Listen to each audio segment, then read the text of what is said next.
Good afternoon, ladies and gentlemen, and welcome back to Heavy Ripping. My name is John Tron Davidson, and today is the first episode of Heavy Ripping ASMR. Something I was asked to do by James at Northern Ghost, and something that I've been thinking about doing for some time. Now, of course, we're talking about pics here, and I am indeed going to be sharing some pics with you. I've got a number of plectrums that are kept in the ball on the desk, which is this here. And I have got a lovely piece of tile that I'm going to use as a surface. So there's a whole load of pics sitting here. I'm just going to move my pencils out of the way. And I'm going to tell you a little bit about this while I'm moving my pieces, as it were. So, one of the things I've always loved about pics and about smaller pieces of, stuff you can get excited about in general, is that there's something very wonderful about such simple stuff.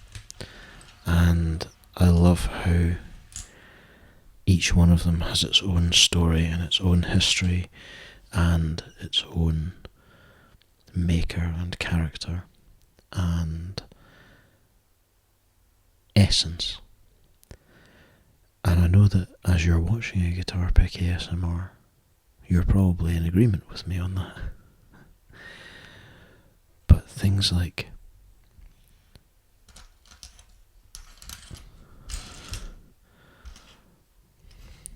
I'll tell you what, things like this. And this is a little New World pick that Bailey sent me not that long ago, a couple of weeks ago in fact, if that. And it's made from acrylic. And I have one of Bailey's earliest picks up here in my trophy cabinet. And I keep these because they are the things that really have serious import to me. They are telling of someone's past, someone's life, and the work that they have done. Bailey's a very young lad, and he is, I read his entrance examination, his entrance letter for university, and now he's at university, and I've watched his pics go from rough cut wood to refined acrylic work over the last couple of years. It's been wonderful to support that. Or somebody like William Isby with his custom work that's all done in titanium. These sound amazing on this surface, actually.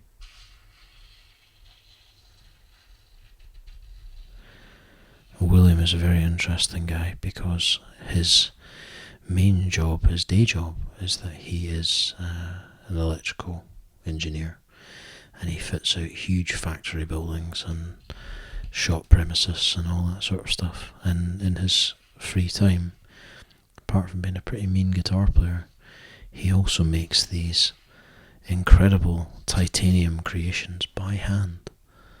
He taught me through his process, and it really is incredible. But it's wonderful to hold these things and to experience them, rather than just saying, well, this is just a thing that exists. It's part of someone, it's part of who they are.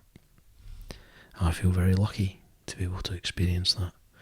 Even the most ordinary of ordinaries. These green felt ones, which comes from great sound to that.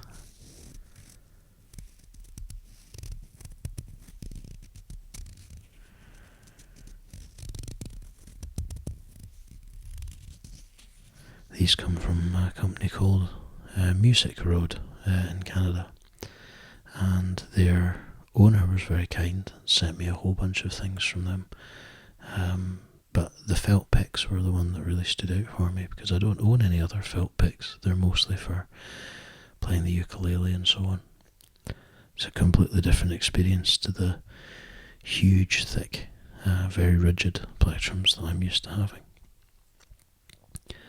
I'll also say that in amongst all of these, there is, apart from the money, hundreds of pounds worth of plectrums sitting here. But there are exceptional things, parts of people's lives that we'll never be able to celebrate again. Like this. This is the Zoofoy moon, and sadly the gentleman who hand cut this is no longer with us. I was talking to him right up until he died in hospital in Germany.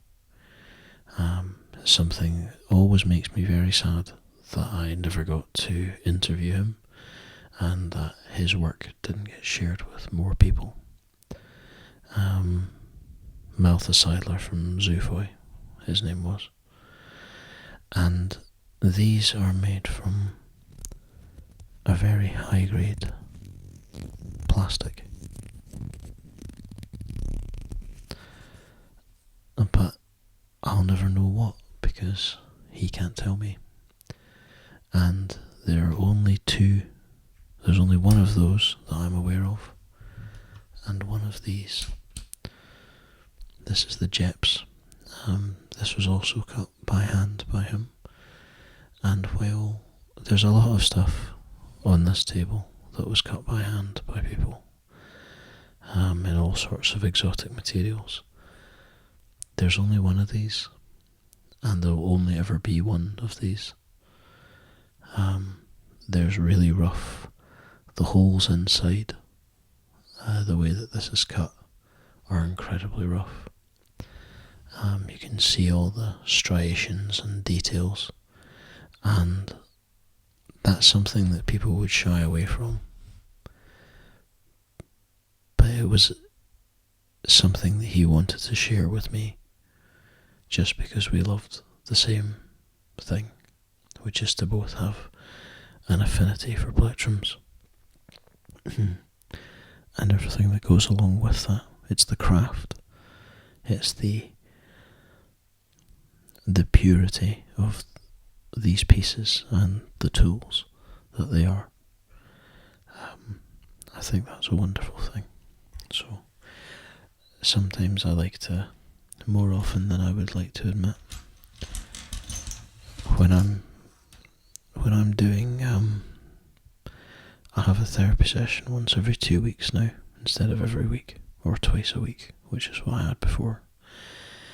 And I'd always go to my sessions with whatever pick I was really keen on at the time. And I think this one, which is the original Crow's Customs Oru, that's been to more sessions with me than any other, because I got playing it, and I felt very, it felt like a very special thing.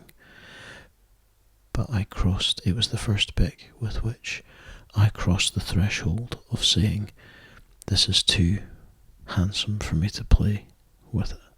Because as musicians, as people, really, we tend to find these things. It doesn't matter what it is, a car, a shirt, a pair of shoes, a special screwdriver, or special tools for the kitchen or something. And they feel they're the good china. In that old phrase, the guests are coming, so let's break out the good china. These are the really good pieces, and we don't want to use them because they'll be ruined. And that Oru was the first. It was the prototype, and Liam sent it to me, and it was very sharp and made of wood with a Tagawa core, and it was the first one that I played really hard and aggressively like I normally would, and it's all lumpy and misshapen now. And I have a new one here which is perfect, absolutely immaculate, that I've only used for review purposes so far.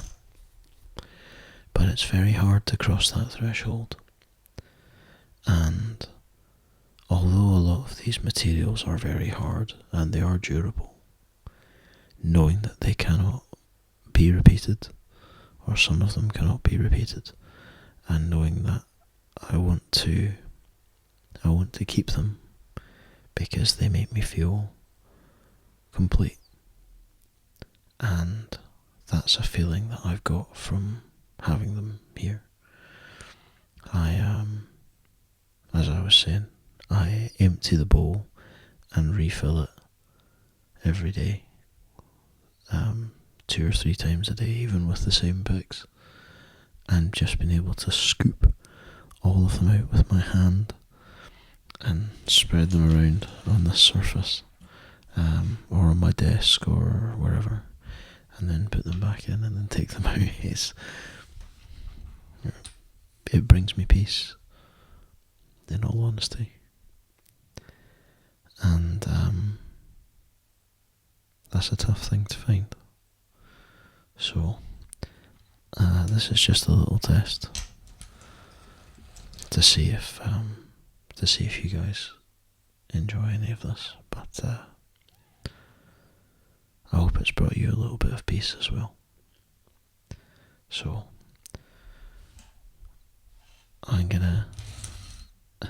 I shall leave you to your evening, and just remember, if you're not sure what to do in life, rep hard and rep heavy, and I'll see you soon.